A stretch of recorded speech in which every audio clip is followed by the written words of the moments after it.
जब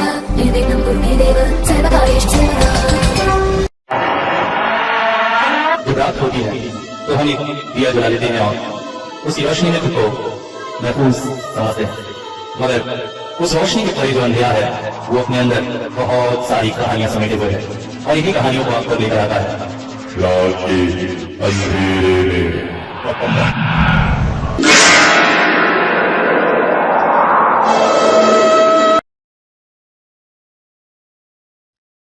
गोवा पुर्तगालियों के समय की एक अद्वितीय निशानी।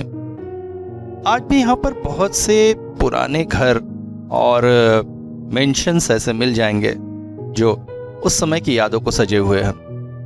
दूसरे शब्दों में कहें तो उस घर के मालिकों ने या फिर गवर्नमेंट की तरफ से ही उस काल की उन पुरानी यादों को सजोकर रखने का प्रयास किया गया और ऐसा ही एक मकान है ये अल्फ्रेड मेंशन। कहते हैं यहाँ पर एक किंवदंती प्रचलित है और शायद इसीलिए यहाँ पर रात में कोई रुकता नहीं है। वर्तमान समय में इसे सरकारी म्यूजियम के रूप में बना दिया गया है। यहाँ पर बहुत सारे आईनों से सजा हुए कमरे हैं जिन्हें हाउस ऑफ मिरर नाम दिया गया है। इन्हें देखने के लिए बहुत से पर्यटक साल भर आते हैं। वैसे सिर्फ बुधवार के दिन ही इसे खोला जाता है, मगर पर्यटकों की संख्या इतनी होती है कि अच्छी खासी कमाई हो जाती है और शायद इसीलिए इन घरों के पीछे की इन कहानियों को आज भी विज्ञान के इस युग में भी जीवित रखा जाता है, क्योंकि लोग उस डर को उस समय को महसूस करने के लिए ज्यादा आते हैं बनिस्बत इन म्यूजियम को देखने के लिए। अल्फ्रेड मेंशन का भी अपना ही एक इतिहास है और सबसे अजीब बात है कि ठीक ऐसी ही एक किंवदंती या एक कहानी मैक्सिको में स्थित एक घर से भी है। माना जाता है अल्फ्रेड मेंशन की एक कहानी एक ही व्यक्ति की जीवनी है, मगर एक ही घर एक ही जैसी कहानी लेकर दो जगहों पर स्थित। मैं तो इन बातों को मानता ही नहीं। खैर, मैं अपना परिचय करा दूं। मैं चंद्रमोहन, पेशे से कहानी लेखक। सस्पेंस कहानियां, डरावनी कहानियां ये ज्यादा लिखता हूं और इसीलिए तलाश रहती है ऐसे ही जगहों की जहां जाकर वहां की वाइब्रेशन को महसूस किया जा सके, एक नई कहानी को जन्म दिया जा सके। जब मेरी फ्रेंड लतिका ने अल्फ्रेड मेंशन के बारे में बताया तो मैं अपने आप को रोक ना सका। हालांकि यहां पर किसी को रुकने नहीं दिया जाता है रात को, मगर लतिका की जान पहचान काफी अच्छी थी, इसलिए यहां के केयर टेकर डेविड ने मुझे यहां ठहरने की परमिशन दे दी। कार से उतरकर घर को एक बार निहारा। सच में घर की रचना ही कुछ ऐसी है कि इसे देखकर सच में कोई डर जाएगा। 3 मंजिला मकान, नीचे मंजिल में ऑफिस और रिसेप्शन है, दूसरी मंजिल में वो म्यूजियम है और तीसरी मंजिल में कुछ कमरे हैं। इन्हीं में से एक कमरा मेरे लिए रख दिया गया था। मुझे देखते ही अल्फ्रेड बोला, वेलकम सर, हम आपका इंतजार कर रहे थे, आइए। उसके साथ साथ मैं पेंशन में प्रवेश हुआ। अंदर का वातावरण भी कुछ ऐसा था कि सच में मन में सिहरन जगाए। हाँ सर, आप तो यहाँ क्या किंवदंती जानता ही होगा और इसी कारण हम किसी को यहाँ ठहरने नहीं देता है। अल्फ्रेड उससे बातें करते करते अब धीरे धीरे सीढ़ियां चढ़ रहा था। लतिका मैडम ने कहा आप काफी हिम्मती व्यक्ति हैं और इन सब बातों पे बिल्कुल भरोसा नहीं करते हैं, इसीलिए हम आपको रात को रुकने दे रहा है। अदरवाइज पिछले 5-6 सालों से कोई भी यहाँ रात को नहीं रुका है। मैं अल्फ्रेड की बातों पर उतना ध्यान नहीं दे रहा था, अपितु आसपास के वातावरण को निहारने की कोशिश कर रहा था। इस वक्त हम दूसरे फ्लोर पर थे हे यही जगह पर वो म्यूजियम है। ओ हाँ, पहले यहाँ की हालत बहुत खराब होती थी, मगर जब से कंपनी ने इसे अपने हाथों में लिया है, साफ सफाई वगैरह सब कुछ होती रहती है। धीरे धीरे हम तीसरे फ्लोर पर पहुंच गए थे। ये आपका कमरा है। उसने एक कमरे का द्वार खोल दिया। कमरा काफी बड़ा सा था। एक और बेड और चेयर टेबल की व्यवस्था थी। यहाँ आसपास के सब कमरे बंद रहते हैं। डेविड कहते कहते पास के कमरे की ओर गया। मैं इतनी देर में कमरे के अंदर प्रवेश हो गया। कमरे के अंदर एक हिस्से ने मुझे बहुत ज्यादा आकर्षित किया। यहाँ पर कुछ पुराने किस्म के सामान रखे हुए थे। एक बड़ी सी अलमारी, एक आईने का स्टैंड। स्टैंड ने मुझे विशेष तौर पर अपनी तरफ, क्योंकि स्टैंड के अंदर कांच नहीं लगा था, जैसे उसमें से कांच को निकाल लिया गया है, मगर स्टैंड अपनी बनावट और कारीगरी की सुंदरता को बिखेर रहा था। अंदर में 4 पेच लगे थे जो बता रहे थे कि एक समय इसके अंदर आईना लगाया जाता था। पेच लोहे के थे, इस वजह से उसमें जंग लग गई थी। अचानक डेविड मेरे पीछे से कमरे में आया। वो ऐसा ही पुराना सामान है, आप प्लीज उस तरफ मत जाइएगा। पहली बार मैंने डेविड के चेहरे पर एक अजीब सी भाव, डेविड की बातों से जो महसूस हुआ था वो काफी हिम्मती और अंधविश्वासी है, ऐसा तो नहीं लगा था।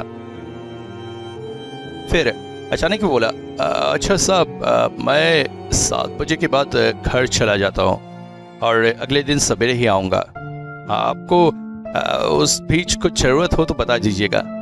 और आसपास काफ़ी सारे रेस्टोरेंट है, आप यहाँ पर खाना खा सकते हैं। फिर धीरे धीरे 7 बजे का समय भी आ गया। मैं डेविड के साथ ही मेंशन से बाहर निकला। मेंशन वैसे आबादी से थोड़ी दूरी पर था। मेंशन के ठीक पीछे जंगल सा पड़ता था और उसके बाद बाकी घर थे।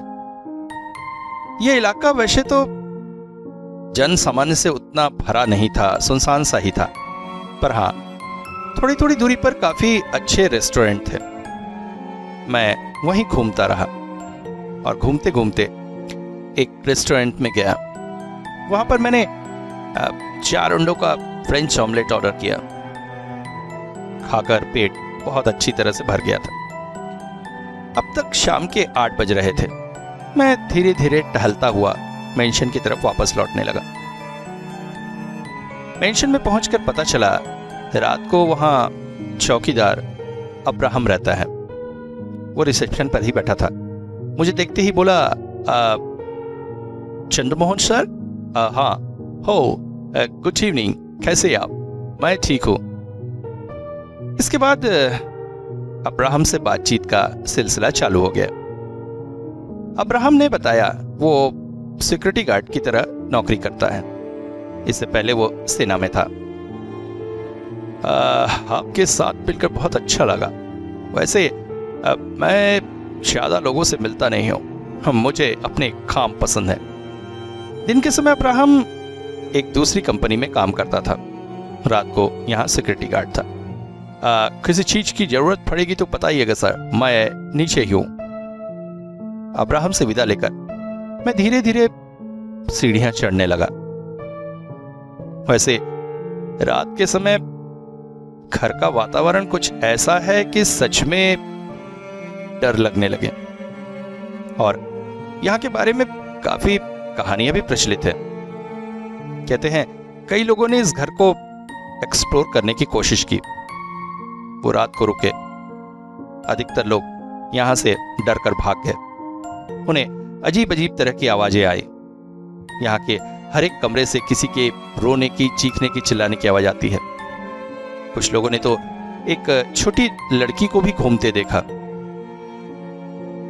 अभी कुछ साल पहले की बात है। एक ग्रुप यहाँ आकर रुका था। मगर फिर उनका कुछ भी पता नहीं चला। प्रशासन यही मानता है कि आधी रात में ही वो डरकर यहां से चुपचाप चले गए, मगर लोगों का मानना है कि घर के अंदर किसी गुप्त कमरे में आज भी उनकी लाशें पड़ी है। एक युवा कॉलेज दल भी यहां आकर रुका था। रात में ही वो सब यहां से भाग गए। उनमें से कुछ लोग तो पागल भी हो गए थे। पर इस घर में ऐसा है क्या, अभी तक तो मुझे कुछ भी नहीं नजर आया।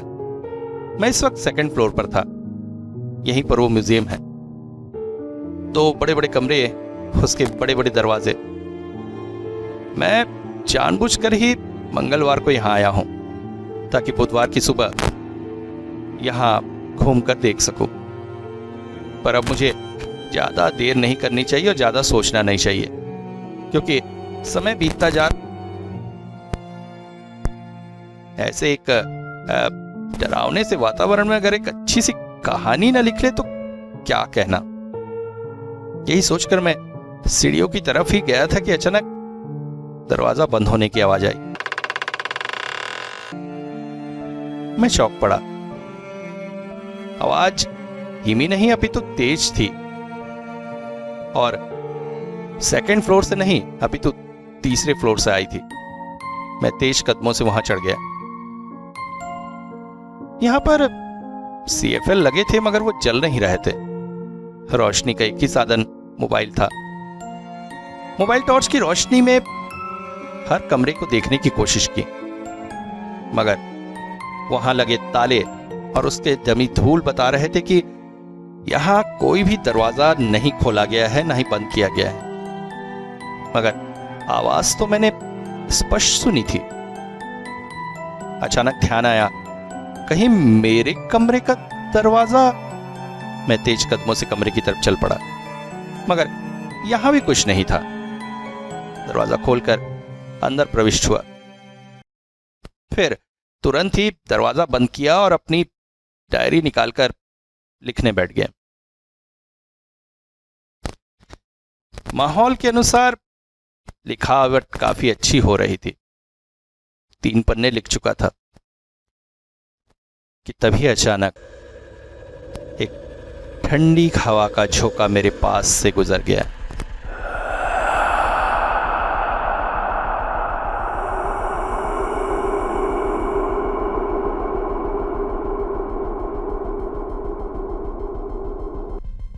मैं चौंक सा पड़ा। अरे ये क्या? घड़ी की तरफ देखा तो रात के 11 बज रहे थे। ओह, 3 घंटे लगातार लिख लिया मैंने। पर तभी दोबारा वैसी ही एक ठंडी हवा का झोंका मेरे पास से होकर गुजरा।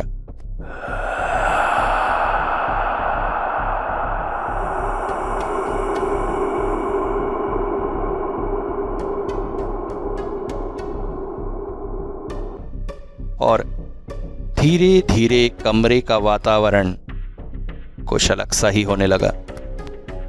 मेरी नजर गई पीछे की तरफ रखे उन पुराने सामानों में, और ये क्या? आईने के उस स्टैंड के अंदर एक लड़की की प्रतिच्छवि उभर रही ना। हाँ, ये कोई लड़की है। मगर ये कैसे हो सकता है? वहां पर तो आईना है ही नहीं। फिर मुझे ये तभी अचानक कानों में एक बच्ची के हंसने की आवाज पड़ी। ये कौन हंसा? और शब्द आए, Can you see me? मैं चौंक पड़ा। मुझे समझ में नहीं आ रहा था मेरे साथ क्या हो रहा है। तभी अचानक किसी महिला के चीखने की आवाज कानों में आई, और उसके साथ कुछ अजीबोगरीब शब्द हवा में गूंज रहे थे, जैसे कोई मंत्र पढ़ा जा रहा है। कोई अपने आप को बचाने के लिए किसी तरह के मंत्र का जाप कर रहा है। ये सब क्या हो रहा है? मुझे कुछ समझ में नहीं आ रहा था। और फिर मेरी नजर जब दोबारा आईने की तरफ गई तो मैंने महसूस किया वो लड़की रो रही है। उसके आंखों से, मुंह से कोई तरल निकल रहा है, मगर ये तरल आंसू नहीं है, ये खून है, विशुद्ध खून। तभी अचानक कमरे के एक ओर से एक सफेद सी रोशनी दिखाई दी। मैं चौंक पड़ा, ये कैसी रोशनी? जब थोड़ा उस ओर जाकर देखा तो समझ में आया, अलमारी के पीछे से ये रोशनी आ रही है। इसका मतलब शायद अलमारी के पीछे कोई बिना एक पल गवाए ताकत लगाकर अलमारी को उसकी जगह से हटाने की कोशिश की। एक बार मन किया अल्फ्रेड को बुला लूं, फिर सोचा क्या पता अलमारी के पीछे अगर कुछ न निकला तो। काफी मेहनत करके मैंने अलमारी उसकी जगह से हटाई और देखते ही मैं चौंक पड़ा। दीवार के नीचे तरफ से वो रोशनी आ रही थी और ऐसा लग रहा था जैसे वहां से कोई गुप्त दरवाजा है। मैं धीरे धीरे दीवार के उस छेद से अंदर की तरफ जाने लगा। जैसे जैसे मैं अंदर जा रहा था, जगह चौड़ी होती जा रही थी। अब मैं सीढ़ियों के पास खड़ा था, सीढ़ियां जो नीचे की तरफ जा रही थी। मतलब यहां पर कोई गुप्त कक्ष है। तभी अचानक सीढ़ियों पर मुझे वही लड़की खड़ी दिखाई दी। Can you see me? हाँ? और उसके साथ फिर वही बच्ची की खिलखिलाहट। मैं जैसे मोहपाश में बंधा सीढ़ियों से नीचे उतरने लगा और अब मैं एक दरवाजे के सामने था। दरवाजे को काफी ढकेलने की कोशिश की, मगर दरवाजा नहीं खुला। हाँ, मुझे इतना अवश्य समझ में आ रहा था कि इस वक्त मैं सेकंड फ्लोर में आ चुका हूं। शायद ये वही म्यूजियम वाला कमरा है जहां पर आईने रखे हुए हैं। वास्तव में इस घर के साथ जो किंवदंती जुड़ी हुई है वो कुछ इस तरह की है कि कर्नल अल्फ्रेड एक बहुत वीर सैनिक थे। उनकी अगर दुनिया कही जाए तो उनका वो छोटा सा परिवार था जिसमें उनकी पत्नी और बेटी ट्रॉला थी। ट्रॉला बेहद खूबसूरत थी। कहते हैं उसे देखने से ऐसा लगता था जैसे आसमान से कोई परी उतर आई है। ट्रॉला अपनी खूबसूरती से उतना ही प्यार करती थी। घंटों आईने के सामने बैठकर अपने आप को निहारा करती थी। अल्फ्रेड भी अपनी बेटी से बेअंतहा प्यार करते थे और जब भी वो कहीं बाहर जाते तो अपनी बेटी के लिए एक सुंदर सा आईना लेकर आते। इस तरह से ट्रॉला के कमरों में बहुत सारे आईनों की बहार लग गई थी। देश विदेश से खरीद कर लाए हुए महंगे महंगे कलाकारी युक्त आईने। ट्रॉला घंटों उस आईने के सामने बैठकर अपने आप को निहारा करती थी और यही उसका सबसे पसंदीदा काम था। अल्फ्रेड की पत्नी भी बेहद खूबसूरत थी, मगर अल्फ्रेड अपनी बेटी के रूप पर ही फिदा था। कई बार उसने अपनी पत्नी के सामने बेटी के रूप की तारीफ की थी और कहते हैं इसी बात ने एक मां के दिल में भी अपनी बेटी से नफरत जगा दी थी। अल्फ्रेड की पत्नी ट्रॉला से नफरत करती थी। एक बार अल्फ्रेड 3 महीने के लिए अपने घर से दूर गया और तब ट्रॉला की मां को जैसे मौका मिल गया, उसने ट्रॉला को धीमा जहर दे दिया। ट्रॉला 3 दिनों तक तड़पती रही थी अपने उसी आईने वाले कमरे में, मगर उसकी मां ने एक बार भी उसकी सुध न ली। तड़प तड़प कर ट्रॉला पूरी तरह से मृत्यु को प्राप्त हुई। मरने से पहले उसने बहुत तकलीफ सही थी। उसकी आंखों से, उसके मुंह से खून बह रहा था। मगर इतने पर भी उसकी माँ ने उसकी थोड़ी भी सुध न ली। जब चौला के पिता लौट कर आए तो उसकी माँ ने झूठ कह दिया कि बेटी महामारी से मारी गई है। चौला के पिता इस बात से बहुत दुखी हुए थे, मगर क्या किया जा सकता था। तड़प तड़प कर मरती चौला की अतृप्त आत्मा कहते ही इन्हीं आईनों में बसकर रह गई है।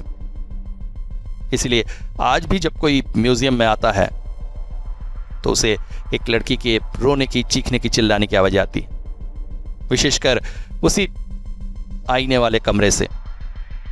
कई पर्यटकों ने इस बात को महसूस किया। तो क्या मैं भी ऐसी ही किसी बात का प्रत्यक्षदर्शी होने वाला था? अचानक मैंने आखिरी बार दरवाजे को जोर से धक्का देने की कोशिश की, पर यह क्या, दरवाजा खुल गया। मैं कमरे के अंदर प्रविष्ट हुआ। कमरा बहुत बड़ा न था, मगर कमरे की सबसे अजीब बात थी कि यहां प्रविष्ट होते ही साथ मुझे ऐसा लग रहा था जैसे जैसे बहुत सारी आंखें मुझे घूर रही हैं। मैंने अपने आप को संभाला, तब समझ में आया डरने वाली कोई बात नहीं है, क्योंकि वो सारी आंखें मेरी ही हैं। कमरे की दीवार में आईने लगे हुए हैं और उन्हीं आईनों से मेरी प्रतिच्छवि उभर रही है और वही मुझे दिखाई दे रही है। ओह, तो शायद यही म्यूजियम का कमरा है। मगर आईने इस तरह से दीवार में लगाए गए हैं, यह बात मुझे अभी तक किसी ने नहीं बताई थी। अगले ही पल मेरे शरीर में सिहरन दौड़ गई। मुझे महसूस हुआ मैं कमरे में अकेला नहीं हूं, क्योंकि मेरे साथ साथ मेरे पीछे एक और परछाई उभर रही थी, एक बच्ची की परछाई। मैं घबरा सा उठा था कि तभी घबराहट चौंकने में बदल गई। जिस बच्ची की परछाई मुझे दिख रही थी वो कुछ जानी पहचानी से लग रही थी। मौली, मेरी बेटी, मगर वो यहां कैसे? मौली खिलखिलाती हुई कमरे में इधर से उधर दौड़ रही थी और तभी आगे जो कुछ मैंने देखा, मैं समझ नहीं पा रहा था ये सब क्या हो रहा है मेरे साथ। मैंने देखा तृष्णा, मेरी बीवी, वो भी कमरे में प्रविष्ट हुई। उसके हाथों में एक बड़ा सा चाकू था। हाँ, ये क्या? तृष्णा मौली की तरफ बढ़ रही थी। तृष्णा, क्या करी तुम? क्या करना चाहती हो तुम? अचानक ही तृष्णा ने मौली की गर्दन पर चाकू फेर दिया। पापा, नहीं! अचानक चेहरे पर पानी की छींटे महसूस हुए तो मैंने आंखें खोल दी। सामने अल्बर्ट खड़ा था। शब, अब ठीक तो है? मैं घबरा कर उठ बैठा। ये क्या? मैं तो उसी कमरे में था जिसमें बैठकर मैं लिख रहा था। फिर रात को वो क्या, मैंने सपना देखा, बेहद भयानक सा सपना। पर ये मेरे सर में हल्का हल्का दर्द क्यों है? मैंने रात की बात अल्बर्ट से नहीं बताई, क्योंकि जिस तरह से वो मुझे हिम्मती समझ रहा था, अगर मैं उसे बताता कि रात को मुझे इस तरह के डरावने सपने आ रहे हैं तो शायद वो मुझे दोबारा यहां रुकने ही ना देता। मैंने अल्बर्ट से कहा, मुझे वो म्यूजियम देखना था। ठीक है सर, वैसे म्यूजियम तो 10 बजे खुलता है, मगर मैं आपके लिए अभी खोले देता हूं। हम अब सेकंड फ्लोर पर थे। सामने का दरवाजा खुलते ही मैं आश्चर्यचकित हो गया। कमरे में ढेर सारे आईने थे, दीवारों पर, छत से लटके हुए, चारों ओर आईने ही आईने। ओह, तो यही है वो हाउस ऑफ मिरर। हाँ साहब, मगर ये वैसा नहीं है जैसा असली में था। इसे थोड़ा सा कृत्रिम बनाया गया है। लोगों को दिखाने के लिए। मैंने कमरे का अच्छे से निरीक्षण किया। फिर मैं बोला, अच्छा वो वाला कमरा कौन सा है? अल्बर्ट मुझे दूसरे कमरे में ले गया। यहां पर भी ठीक वैसे ही आईने लगे हुए थे, मगर कल रात को मैं जिस कमरे में आया था ये वो कमरा नहीं। ये तो ठीक है, मगर वो गुप्त कमरा कौन सा है जिसमें वो लड़की रहा करती थी? गुप्त कमरा? ऐसा तो खुश नहीं है सर। बेसिकली लड़की की मौत इसी कमरे में हुई थी। पर मैंने कल रात को जो कमरा देखा, तो क्या वो कमरा दुनिया की नजरों से छिपा हुआ है? सिर्फ लोगों को बताने के लिए यह कमरा दिखाया जाता है, पर वो असली कमरा वो है कहां? मैं वापस अपने कमरे में आ गया था। रात को देखी हुई इस घटना के बारे में बार बार सोच रहा था। क्या तृष्णा मौली को नुकसान पहुंचा सकती है? अब नहीं, ऐसा कैसे हो सकता है? कोई मां अपनी बेटी को पर अल्फ्रेड की बीवी ने भी तो ठीक है, तृष्णा कभी कभी मौली पर बहुत ज्यादा गुस्सा हो जाती है, जब वो ठीक से पढ़ती लिखती नहीं है, उसे मारपीट भी देती है। पर क्या मैंने कभी तृष्णा से कहा कि मौली उससे ज्यादा खूबसूरत है? मुझे तो कभी याद नहीं आता, मगर बात सच तो है। मौली बहुत ही प्यारी, बहुत ही सुंदर थी। क्या तृष्णा ऐसा कर सकती है? ओह, मैं भी तो वहां पर नहीं हूं। आखिर क्या कहना चाहते हैं मुझसे इस घर की वो आत्माएं? क्या वो भविष्य की किसी घटना के बारे में मेरा मार्गदर्शन कर रही हैं? क्या वो मुझे बताना चाह रही हैं कि मेरी बेटी पर मुसीबत आने वाली है? क्या मुझे यहां नहीं रुकना चाहिए? तुरंत ही अपने घर लौट जाना चाहिए। अगर कोशिश करूं तो शायद मैं मौली को बचा सकता हूं।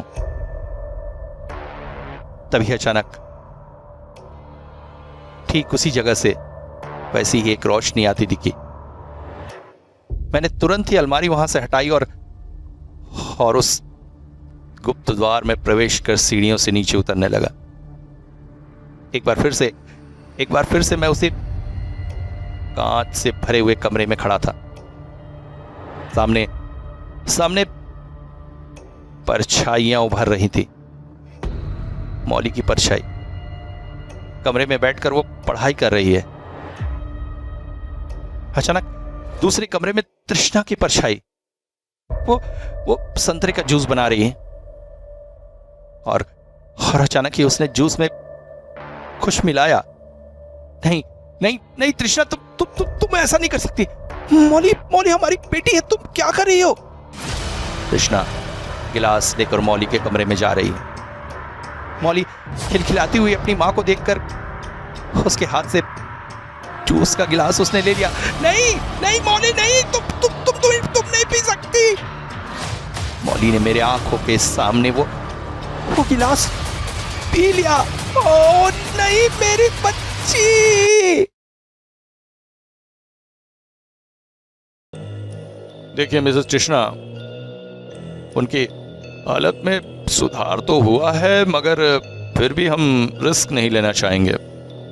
पर उन्हें इस तरह हॉस्पिटल में भी नहीं रखा जा सकता है। आप उन्हें घर ले जाइए, मगर हाँ, सावधानी रखिएगा, उसके कमरे में कोई भी रिफ्लेक्शन युक्त चीज नहीं होनी चाहिए, जैसे कि कांच, आईना, यहाँ तक कि खिड़कियों पर भी कांच न लगे हों, उस बात का ध्यान रखिए।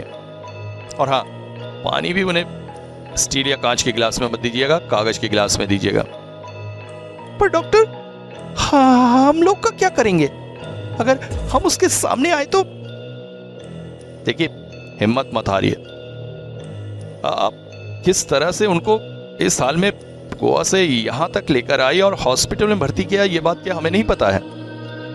अब अगर इस स्टेज में आकर आप हिम्मत हार जाएंगी तो कैसा होगा? 3 महीने की हमारी सारी मेहनत बर्बाद हो जाएगी। 1 महीना और टेस्ट करते हैं। हमें पूरा विश्वास है आपके पति फिर पहले जैसी हालत में आ जाएंगे, पागलपन के इस हेलुसिनेशन स्टेज से बाहर।